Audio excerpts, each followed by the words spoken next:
Assalamualaikum warahmatullahi wabarakatuh. Perkenalkan, kami dari kelompok 1 ingin mempresentasikan hasil diskusi kami dengan judul struktur anatomi batang monokotil dan dikotil dengan dosen pengampu Bapak Ade Adriadi SSI MSI.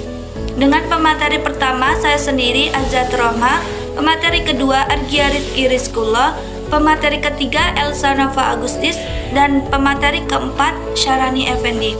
Saya sendiri sebagai pemateri pertama akan menjelaskan pengertian batang.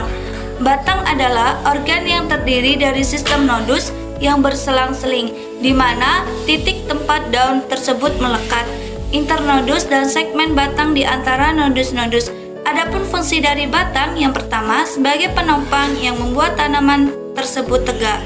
Yang kedua, berperan dalam proses pengangkutan mineral dan air ke daun dan menyalurkan makanan dari daun ke bagian lain dari tubuh tersebut.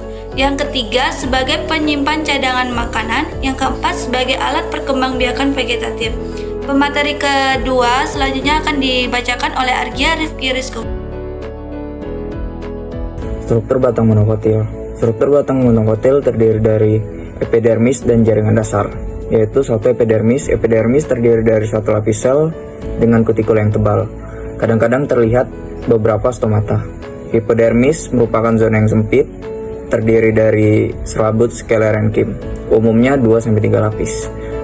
Yang kedua yaitu jaringan dasar. Jaringan dasar terdiri dari sel-sel parenchyme berdinding tipis, terletak mulai dari hipodermis atau serabut sclerenchyme hingga ke pusat. Tidak terbagi dalam korteks, endodermis, dan versikel. Bagian-bagian lainnya seperti pada dikotil. Sel jaringan dasar mempunyai banyak ruang-ruang antar sel. Ikatan pembuluh kolateral tertutup dan terletak tersebar dalam jaringan dasar.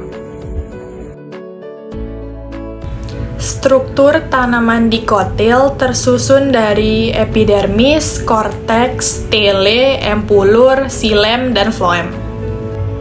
Yang pertama ada epidermis. Epidermis terdiri dari satu sel yang tersusun rapat.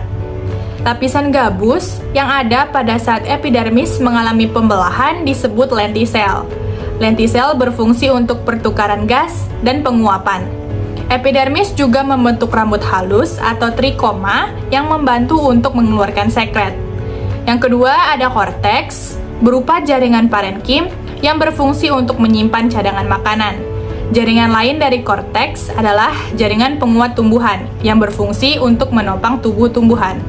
Yang ketiga ada stele, terletak di endodermis yang tersusun atas perikambium, yang terbagi menjadi empulur dan berkas vaskuler, yang terbagi menjadi xilem dan floem.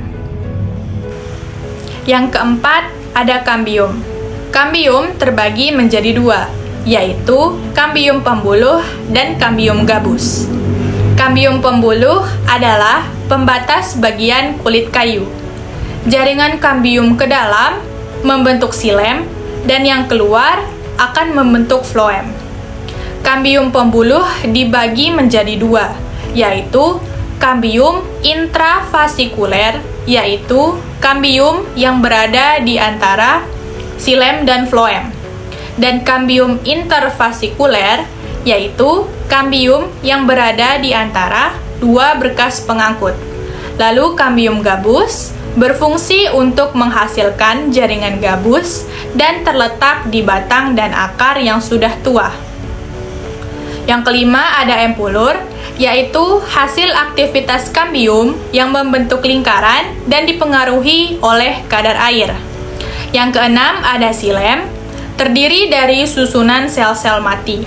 Xilem membawa air dan mineral untuk membantu proses metabolisme. Yang ketujuh ada floem, tersusun oleh sel-sel mati yang didukung oleh sel-sel pendamping yang hidup untuk mencukupi kebutuhan metabolisme floem. Selanjutnya adalah perbedaan batang dikotil dan monokotil. Pada batang dikotil terdapat batang bercabang, sedangkan pada monokotil batang tidak bercabang. Pada batang dikotil, pembuluh angkut teratur dalam susunan lingkaran. Pada monokotil, pembuluh angkut tersebar. Pada dikotil mempunyai kambium vaskular, sedangkan pada monokotil tidak mempunyai kambium vaskular.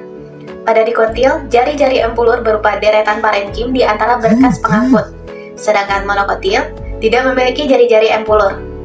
Pada dikotil dapat dibedakan antara daerah korteks dan empulur. Pada monokotil tidak dapat dibedakan daerah korteks dan empulur. Pada dikotil, berkas pengangkut kolateral terbuka, sedangkan pada monokotil adalah berkas pengangkut kolateral tertutup. Berikut adalah contoh batang dikotil dan batang monokotil. Pada batang dikotil, bagian terluar itu terdapat epidermis. Di bawah epidermis itu terdapat korteks. Di bawah korteks itu terdapat endodermis yang terdiri dari xilem dan floem. Penyusun xilem dan floem itu adalah kambium. Kambium juga menyebabkan batang dikotil membesar. Dan bagian tengah-tengah batang dikotil itu terdapat empulur. Sedangkan pada batang monokotil, bagian terluar batang terdapat epidermis. Bagian bawah epidermis itu terdapat kolenkim. Dan berkas pengangkut pada batang monokotil itu terdapat xilem dan floem yang bertipe kolateral tertutup. Dan bagian dalamnya terdapat parenkim. Sekian pemaparan materi dari kelompok kami. Kami ucapkan terima kasih. Wassalamualaikum warahmatullahi wabarakatuh.